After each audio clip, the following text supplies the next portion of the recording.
les 5 erreurs que vous faites à la vente de votre bien.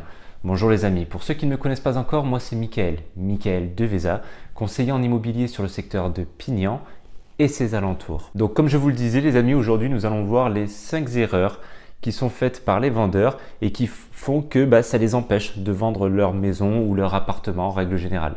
Premièrement, la surestimation de votre bien. Pour ceux qui me suivent depuis un petit moment, vous savez à quoi vous attendre. Je reviens en effet très souvent là-dessus, mais car c'est en fait là l'erreur la plus commune réalisée. Je n'ai pas trouvé de statistiques officielles à vous donner, mais de par mon expérience, je dirais que 80 à 90% des propriétaires vendeurs surestiment le prix de leur logement.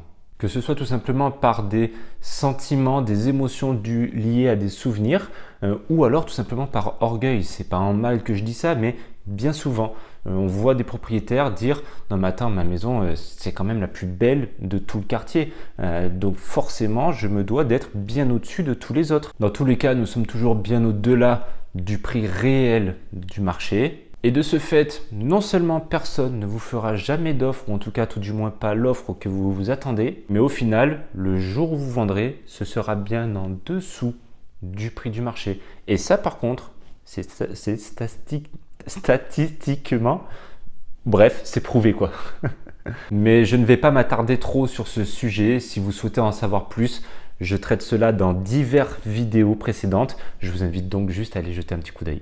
Deuxième erreur malheureusement trop répandue, faire des photos sans luminosité qui malheureusement ne mettront pas en valeur votre logement.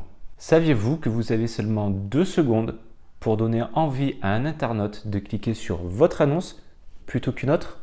C'est en effet le résultat d'une étude faite par un certain Michael Sellier, si je prononce bien, fondateur et directeur de l'Institut du comportement en immobilier. Mettez-vous un petit peu en situation. Vous êtes en recherche de votre futur nid douillet et vous vous rendez donc naturellement sur les différents sites d'annonces immobilières que vous avez l'habitude de fréquenter. Et tout à coup, après avoir rempli vos critères de recherche, vous tombez sur cette liste interminable d'annonces similaires. Donc si votre annonce à vous ne se distingue pas des autres dans cette fameuse liste, il est normal qu'elle n'attirera pas l'attention et donc du coup c'est un combat perdu d'avance, j'ai envie de dire. Et pour terminer avec cette deuxième erreur, sachez que cette même étude produite par Michael Sellier a prouvé comme quoi de belles photos apportaient 7 fois plus de visites. Erreur numéro 3, négliger le texte d'annonce. Toujours selon l'étude de notre cher Michael Sellier, si là où les photos plaisent, 76%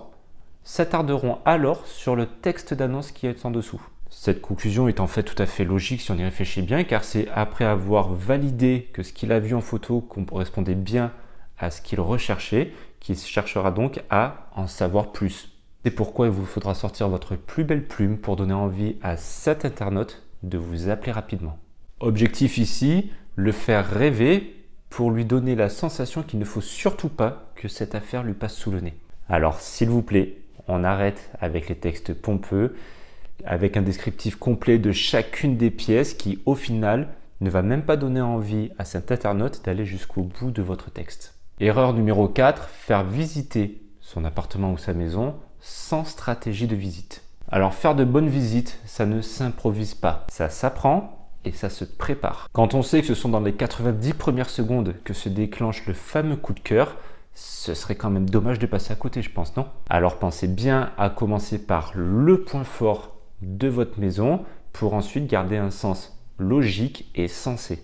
5e erreur malheureusement beaucoup trop répandue, ne pas vérifier le financement de vos acquéreurs. C'est en effet là une erreur qui est beaucoup trop répandue et j'ai envie de dire surtout malheureusement dans la conjoncture actuelle dans laquelle nous sommes. Personnellement, en tant que professionnel, je demande même une preuve du financement avant même de faire les visites. C'est pour vous dire. Et allez, parce que vous êtes resté jusqu'à la fin de cette vidéo, je vais vous prodiguer une 6e erreur qui est malheureusement beaucoup trop souvent faite, ne pas faire appel à un professionnel pour se faire accompagner. Pour cette 6e erreur, je n'ai pas besoin d'un texte à rallonge, je vais vous donner une statistique tout simple qui est officielle. Saviez-vous que sur 100 vendeurs qui essayent de vendre par eux-mêmes de particulier à particulier, seulement 28 arrivent à leur fin? Ce qui veut donc dire un pourcentage d'échec de 72%. C'est énorme. Alors pensez-y quoi.